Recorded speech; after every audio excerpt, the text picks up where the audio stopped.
L'ouverture de Wall Street. Il faut qu'on revienne sur ce secteur de la distribution. Là, c'est le dernier secteur, gros secteur américain qui est en train de publier ses résultats du trimestre. Et le moins qu'on puisse dire, Grégory, c'est que ça ne va pas, ça ne se passe pas bien du tout pour les grandes enseignes et les grands magasins américains.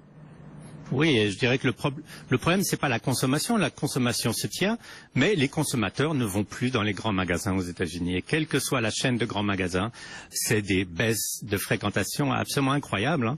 7% pour un Macy's aujourd'hui, c'est un Kohl's, qui est aussi une grande chaîne qui voit une baisse de 5% de ses ventes.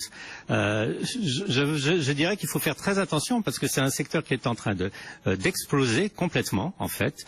Il y a beaucoup trop de grandes surfaces aux États-Unis. Il y a beaucoup trop de ces enseignes dans les malls qui sont en train de fermer. Et je dirais d'expérience, quand on a ce genre de phénomène dans la distribution ou dans d'autres secteurs aux États-Unis, après quelques années, ça commence à traverser l'Atlantique et les mêmes problèmes se répercutent. Alors, pourquoi? Tout simplement, un chiffre, d'ici 2 ans, 20% des achats de vêtements se feraient sur Amazon. Ça suffit, ces 20%, pour enlever à peu près tout ce que ces grands magasins vendaient en une année.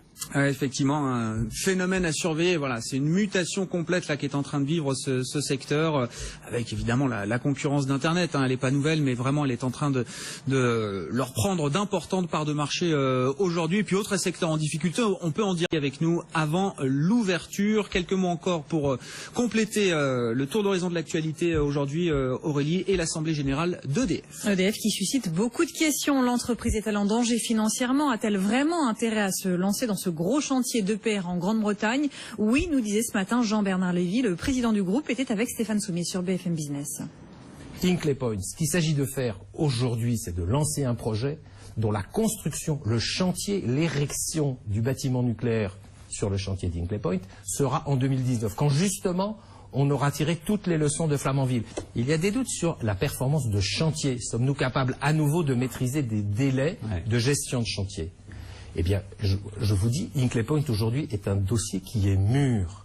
Ce que nous devons réapprendre dans la durée, c'est à mieux gérer nos chantiers. Et c'est pour ça qu'il faut qu'Hinkley Point s'emboîte, comme c'est prévu, parfaitement, avec la fin de Flamanville. Le début de la construction de ce qu'on appelle le premier béton du bâtiment réacteur d'Hinkley Point, c'est pas aujourd'hui, c'est 2019. En 2019, Flamanville fonctionnera. Jean-Bernard Lévy, le PDG d'EDF, avec Stéphane Soumier sur BFM Business. Mitsubishi, sauvé par Nissan, est également sur les rangs. Aux États-Unis, les Américains désertent les grands magasins. Les publications boursières se suivent et se ressemblent. Cette semaine, on a eu Macy's, par exemple, qui a réduit ses prévisions. Publication décevante également pour une chaîne un peu moins connue, les magasins Kohl's. Bref, le secteur est aujourd'hui en grande difficulté aux États-Unis. Écoutez Grégory Volokin, le président de Mescart Financial Services à New York. Le problème, c'est pas la consommation se tient, mais les consommateurs ne vont plus dans les grands magasins aux États-Unis. Et quelle que soit la chaîne de grands magasins, c'est des baisses de fréquentation absolument incroyables. 7% pour un Macy's aujourd'hui, c'est un Kohl's, qui est aussi une grande chaîne qui voit une baisse de 5% de ses ventes. Je dirais qu'il faut faire très attention parce que c'est un secteur qui est en train d'exploser complètement, en fait. Il y a beaucoup trop de grandes surfaces aux États-Unis.